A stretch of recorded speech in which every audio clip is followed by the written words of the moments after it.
ñu ngi lay nuyu maître. asalaamaaleykum maa ngi leen di fay maa ngi nekk ci plateau bi. di nuyu population Sénégal yi nga xam ne ak bitim réew bi di leen di seetaan di leen sant ci li ngeen ma woo nii bu fekkee dafa am question bu ngeen bëgg ma wax ci. oui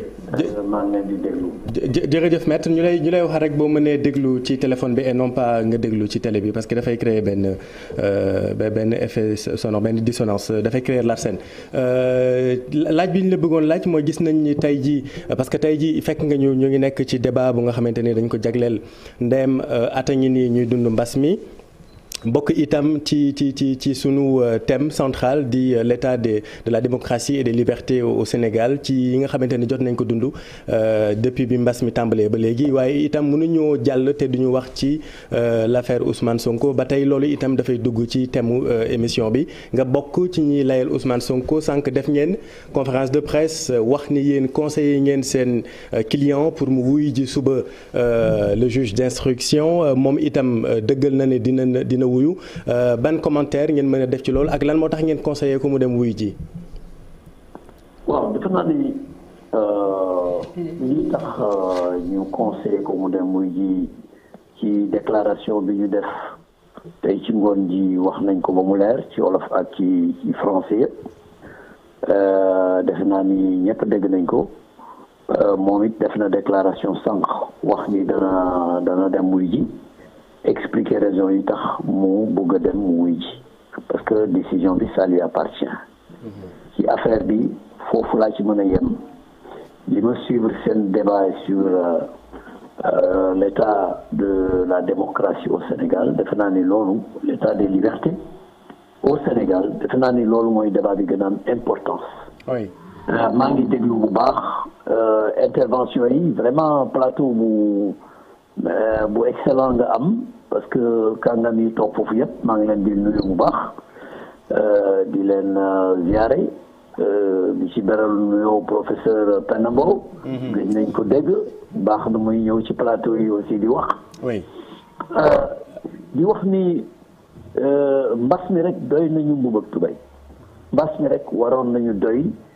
di ci xëy di ci gont di ci débat di ci wut solution. oui même nga baal ma rek ma laaj benn laaj balaa ñuy jàll ci thème bi parce que comme ni nga ko waxee effectivement moo ñu fi tax a toog te dina am solo mais dafa am benn laaj juste bu ma bëggoon laaj parce que dañu gis que ni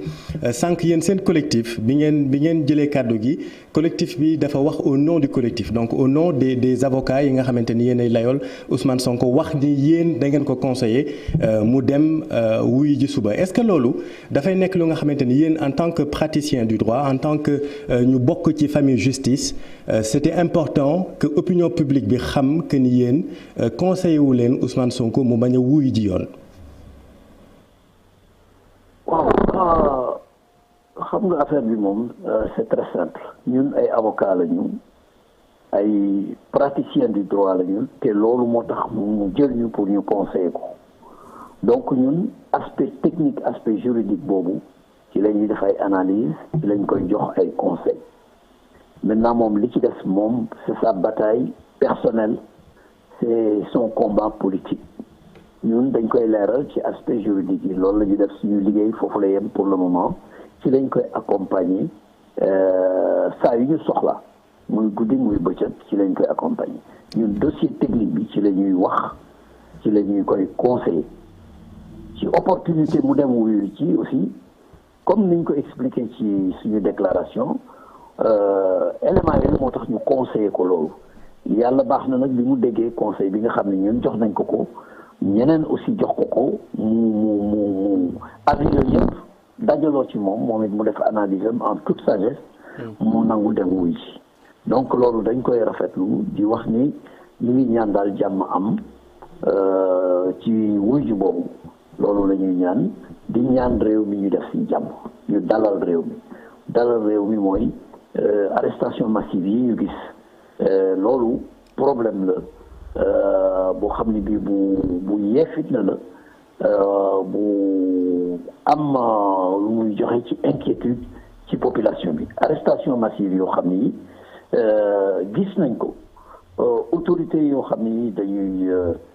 maanaam front bi dañ ko war a pacifier dañu war a pacifier front bi te kooku kilifa yi nga xam ne ñoo jiite réew mi rek ñoom ñoo ko mën a pacifier donc loolu lañ leen di ñaan parce que réew mi dafa laaj dal pour ñu mën a jublu ci soxlay réelu population bi mooy lu ñuy xeexe mbas mi mooy lu ñuy fajee nit ñi mooy njàng mi mooy problème mu transport yi problème mu logement yi problème mu lekk yi ainsi de suite loolu mooy vrai problème yi nga xam ne moom la réew mi jànkoonte donc loolu la ñuy wax ñi nga xam ne ñoo jiite réew mi nekk kilifa réew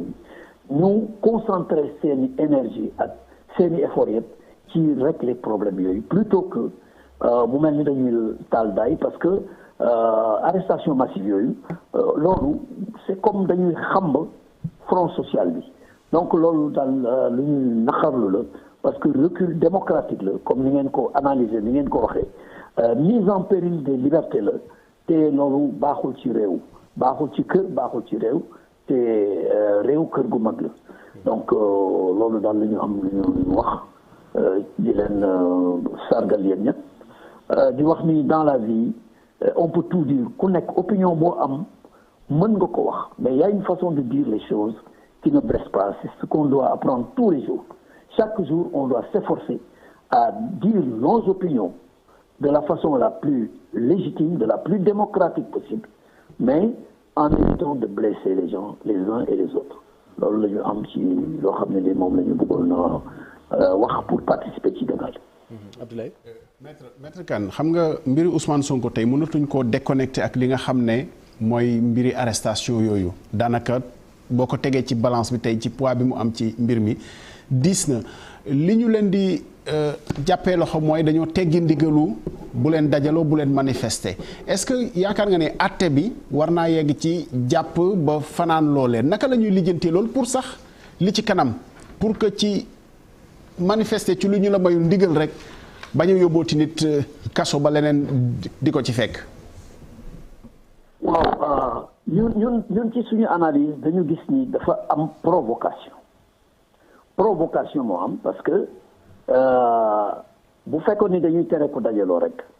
ba ñu waxee ni dañuy convoqué Ousmane Sonko mu ne moom wuy jiwul mais lu tax ñu xëy suba teel police dem envoyé foofu envoyé këram envoyé buntu këram koñ bi sax ñu baare ko ñëw en masse parce que am na ay militants yu fa ñëw bu ñuy bàyyi woon militants yi ñu toog dal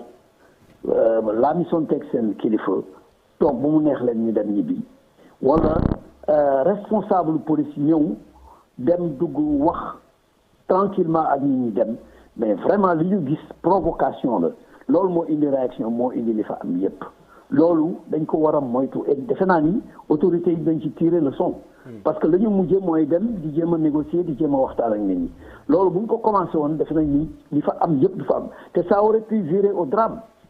parce que am na koo xam ne kii presque dragon bi fiiroon na ko pratiquement te ñu ñaanuñu yàlla li daloon ci temps Mamadou Diop loolu dafa amaat donc autorités yi ñoom ñoo war a agir ak sérénité ak dal mais li ñu gis keroog buntu Kër Sonko loolu provocation la ñun dem nañ tey bi ñuy dem di rencontrer suñu client ñëw nañu mais même pour dugg ci koñ bi dañ lay arrêter de la interpeller pourquoi dans une rue privée la personne qui habite là-bas n'est pas en résidence surveillée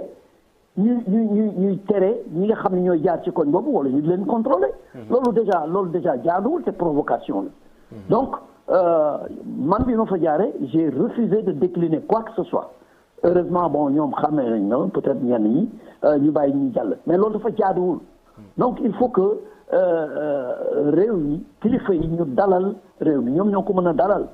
ñoom ñoo mën a pacifier front bi ñoom ñoo mën a fexe ba li ñuy def nit ñi duñ ko percevoir comme une provocation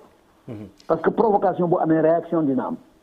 jërëjëf maître Massokhna Kane ñu ngi lay jaajëfal ñu fàttali na nga bokk ci collectif bi layool Ousmane Sonko maa ngi woon ci Abdou Aziz Diop mais